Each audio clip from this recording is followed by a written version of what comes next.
दोस्तों आइए देखते हैं सिद्ध साहित्य से संबंधित तथ्य। ये गोविंद पांडे की हिंदी साहित्य का वस्तुनिष्ठ इतिहास पुस्तक से लिए गए हैं और ये महत्वपूर्ण तथ्य हैं सारे, ध्यानपूर्वक देखिएगा। सरहप्पा को हिंदी का प्रथम कवि माना जाता है। इन्हें सरोज वज्र, राहुल भद्र आदि नामों से भी जाना जाता है। सिद्धों में सबसे पुराने सरहपाद हैं। सिद्धों ने बौद्ध धर्म के वज्रयान तत्वों का प्रचार करने के लिए जो साहित्य जन भाषा में लिखा वो हिंदी के सिद्ध साहित्य की सीमा में आता है। मतलब सिद्धों ने अपने धर्म का प्रचार करने के लिए, ये बौद्ध धर्म की वज्रयान शाखा से सिद्ध संप्रदाय निकला है, तो इन्होंने अपने धर्म का प्रचार करने के लिए जो साहित्य रचना की है वही सिद्ध साहित्य के नाम से जाना जाता है। वज्रयान का केंद्र श्री पर्वत पर रहा। अब वज्रयान जहाँ कहीं भी प्रयोग होता है वहाँ आप सिद्ध से ही इसका तात्पर्य लीजिएगा। सहजयानियों की भाषा का नाम संध्या भाषा है।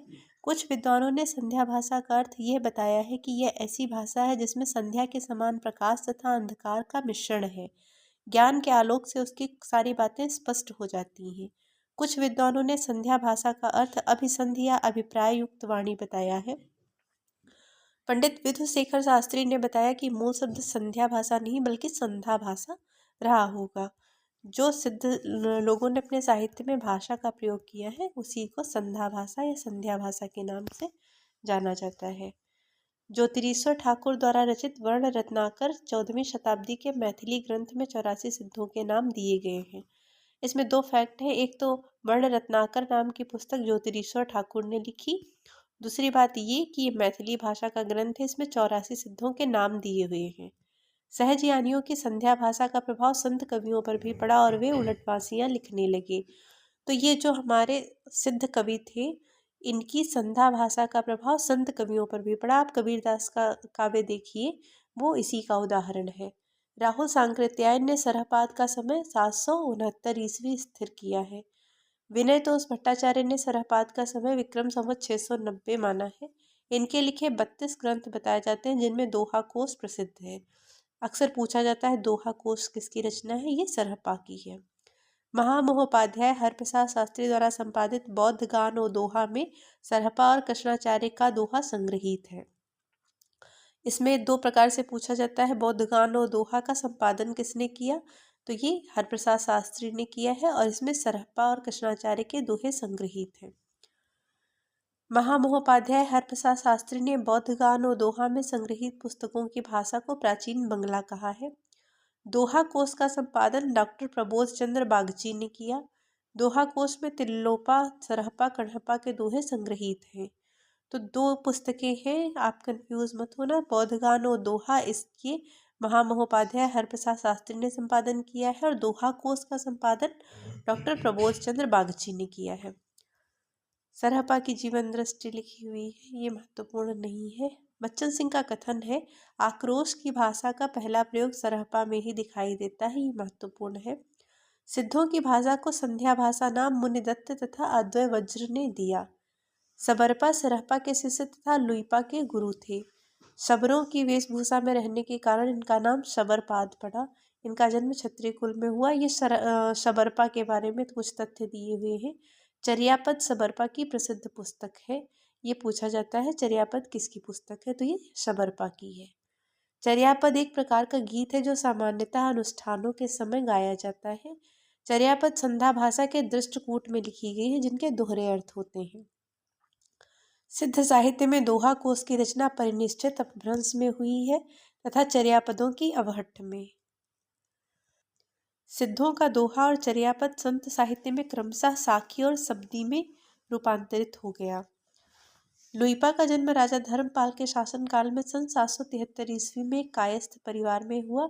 लुइपा शबरपा के शिष्य थे। ये जो सिद्ध हुए हैं इनमें प्रमुख रूप से सरहप्पा, कण्हप्पा, लुइपा, शबरपा इन्हीं के नाम लिए जाते हैं, तो इनके बारे में कुछ तथ्य हैं। 84 सिद्धों में लुइपा का स्थान प्रथम तथा सबसे ऊंचा माना जाता है। लुइपा साधना में इतने ऊंचे थे कि उड़ीसा के राजा दारिकपा और उनके मंत्री डेंगीपा इनके शिष्य हो गए थे। डोम्भिपा का जन्म मगध के क्षत्रिय वंश में सन 840 ईस्वी के आसपास हुआ। इनके द्वारा 21 ग्रंथ बताए जाते हैं जिनमें डोम्ब गीतिका, योगचर्या, अक्षर, द्वीपकोपदेश आदि प्रसिद्ध हैं। डोम्भिपा विरूपा के शिष्य थे। कण्हपा सिद्धों में सर्वश्रेष्ठ विद्वान तथा सबसे बड़े कवि हुए हैं।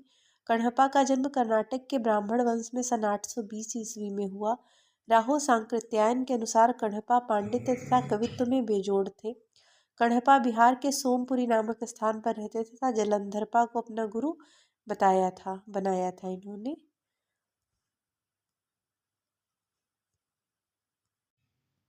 आइए देखते हैं जैन साहित्य के बारे में कुछ तथ्य। जैन साधुओं ने अपने मत का प्रसार हिंदी कविता के माध्यम से पश्चिमी क्षेत्र में किया।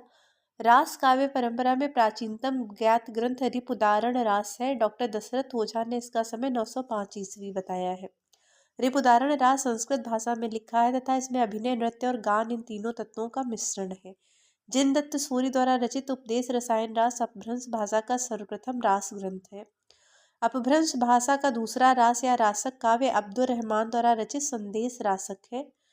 ये महत्वपूर्ण है। पूछा जाता है उपदेश रसायन रास की रचना किसने की, तो जिनदत्त सूरि का है और संदेश रासक अब्दुर रहमान का है। इन्हें कहीं कहीं अद्दह माड़ भी लिखा पाया जाता है। हिंदी का प्रथम ऐतिहासिक रास ग्रंथ पंच पांडव चरित रास है। पंच पांडव चरित रास के लेखक शालिभद्र सूरि द्वितीय को माना जाता है। इसका रचनाकाल 1350 ईस्वी था। मुनि जिन विजय डॉक्टर दशरथ ओझा, डॉक्टर गणपति चंद्र गुप्त ने शालभद्र सूरि द्वारा रचित भरतेश्वर बाहुबली रास को हिंदी जैन रास परंपरा का आदि काव्य माना है। डॉक्टर गणपति चंद्र गुप्त ने शालभद्र सूरि को हिंदी का प्रथम कवि माना है। राहो सांकृत्यायन ने सरहपा को माना है और गणपति चंद्र गुप्त ने शालभद्र सूरि को माना है। भरतेश्वर बाहुबली रास की रचना 1184 ईस्वी में हुई तथा इस ग्रंथ में भरतेश्वर तथा बाहुबली का चरित्र वर्णित है। यह ग्रंथ 205 छंदों में रचित एक खंड काव्य है। भरतेश्वर बाहुबली का संपादन मुनि जिन विजय ने किया है। प्रसिद्ध जैन आचार्य देवसेन कृत श्रावकाचार्य को डॉक्टर नगेंद्र ने हिंदी की प्रथम रचना माना है। देवसेन ने सन 933 ईस्वी में श्रावकाचार की रचना की। श्रावकाचार में 250 दोहों में श्रावक धर्म का प्रतिपादन किया है। श्रावक धर्म जैन धर्म से ही संबंधित है। देवसेन के अन्य ग्रंथ हैं नयन चक्र, दर्शनसार, भाव संग्रह, आराधनासार तथा तत्वसार तथा सावय धम्म दोहा। इन ग्रंथों में इनका नय चक्र बहुत प्रसिद्ध है। देवसेन के नय चक्र को लघु नय चक्र का नाम भी दिया गया है। देवसेन अपने ग्रंथ में जैन धर्म के अनेक संघों की उत्पत्ति लिखते हैं, जिसे इन्होंने जैनाभास का नाम दिया। बृहद नय चक्र की रचना देवसेन के शिष्य माल्य धवल ने किया, जो कि देवसेन के नाम से प्रसिद्ध है। प्रसिद्ध बृहद नय चक्र का वास्तविक नाम दव्य सहाव पयास यानी द्रव्य स्वभाव प्रकाश है। पहले ये ग्रंथ दोहाबंध में था, किंतु बाद में किसी शुभंकर के कहने से प्राकृत में गाथाबंध कर दिया गया। आपने देखा होगा कि प्राचीन साहित्य में हमारे आदिकाल में दोहाबंध और गाथाबंध दो प्रकार की शैलियाँ प्रचलित थी। तो ये जो ग्रंथ है दव्य सहाव पयास, ये पहले दोहाबंध में था और बाद में इसको बदल करके इन्होंने प्राकृत में गाथाबंध में कर दिया। ठीक है, दोहा अपभ्रंश का प्रमुख छंद था और ये गाथा प्राकृत का प्रमुख छंद था। ये आचार्य शुक्ल ने पहले ही बताया है और इसके लेखक जो है माल्य धवल है। द्रव्य स्वभाव प्रकाश पहले पुरानी हिंदी या अपभ्रंश भाषा में लिखा था। दव्य सहाव पयास अब प्राकृत भाषा में मिलती है। ये माल्य धवल की रचना है। शालिभद्र सूरि के बुद्धिरास नामक ग्रंथ का संग्रह उनके शिष्य शिवी ने किया था। आसुग नामक कवि ने जालौर में लगभग 1200 ईस्वी के आसपास 35 छंदों का एक लघु खंड काव्य चंदन बाला रास नाम से लिखा। आसुग ने जीव दया रास नामक एक अन्य ग्रंथ की भी रचना की है। जिन धर्म सूरि ने 1209 ईस्वी में स्थूलिभद्र रास की रचना की है। स्थूलिभद्र रास में रचयिता का नाम जिण धाम मिलता है, जो जिन धर्म का ही पर्याय समझा जाता है। विजय सेन सूरि ने रेवंतगिरी रास की रचना 1231 ईस्वी के आसपास की। रेवंतगिरी रास में जैन तीर्थ रेवंतगिरी तथा तीर्थंकर नेमिनाथ की प्रतिमा के महत्व का प्रतिपादन ऐतिहासिक एवं पौराणिक इतिवृत्त तथा प्राकृतिक सौंदर्य के आधार पर किया गया है। रेवंतगिरी रास 4 कड़वकों में विभक्त है। रेवंतगिरी रास की ही भांति कवि पल्हड़ द्वारा रचित आबू रास में भी जैनियों के प्रसिद्ध स्थान आबू मंदिर का वर्णन किया गया है। मुनि सुमति गणि ने नेमिनाथ रास में जैन तीर्थंकर नेमिनाथ के चरित्र का वर्णन अत्यंत संक्षेप में किया है। नेमिनाथ रास की रचना 1213 ईस्वी में हुई। इसमें 58 छंद हैं। चौपाई छंद में 12 मासा का वर्णन विनय चंद्र सूर्य द्वारा रचित नेमिनाथ चौपाई से माना जाता है। विनय चंद्र सूर्य की अन्य रचनाएं मल्लिनाथ महाकाव्य, पार्श्वनाथ चरित, कल्प निरुक्त, उवेश माला, कहाड़े छप्पे आदि हैं। अब जैन रास परंपरा के कुछ कवि और उनकी रचनाएं इस प्रकार से दी हुई हैं। इसमें से जो महत्वपूर्ण है वो मैं आपको बता रही हूँ। कनकामर मुनि का करकंड चरिये, ये महत्वपूर्ण है। इसके अलावा में योगचंद्र मुनि का योगसार, जिनदत्त सूर्य का उपदेश रसायन रास, सोमप्रभ सूर्य का कुमारपाल प्रतिबोध, धर्म सूर्य का जम्बू स्वामी रासा, ये महत्वपूर्ण है, पूछ लिए जाते हैं बीच बीच में। जैन कवियों की एक महत्वपूर्ण उपलब्धि है फागु काव्य। इसके बारे में देखते हैं। फागु शब्द की उत्पत्ति संस्कृत के फल्गु यानी वसंत, प्राकृत के फाग और हिंदी के फाग से मानी गई है। फागु काव्य परंपरा का सर्वाधिक प्राचीन ग्रंथ जिनचंद्र सूर्य द्वारा रचित जिनचंद्र सूर्य फागु है। फागु काव्य का अर्थ है वसंत ऋतु का काव्य। जिनचंद्र सूर्य में 25 छंद हैं। श्री स्थूलभद्र फागु फागु काव्य परंपरा का सर्वाधिक सुंदर काव्य है। नेमनाथ फागु की रचना राजशेखर सूर्य ने की। इसकी रचना 1350 ईस्वी में हुई।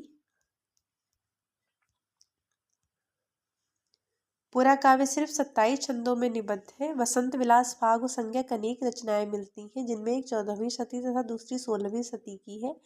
डॉक्टर माता प्रसाद गुप्त ने परिश्रम पूर्वक वसंत विलास फागु का संपादन किया तथा इसका समय 13वीं शताब्दी बताया। ये एक श्रृंगारिक काव्य जिसमें वसंत और स्त्रियों पर उसके विलासपूर्ण प्रभाव का मनोहारी चित्रण है।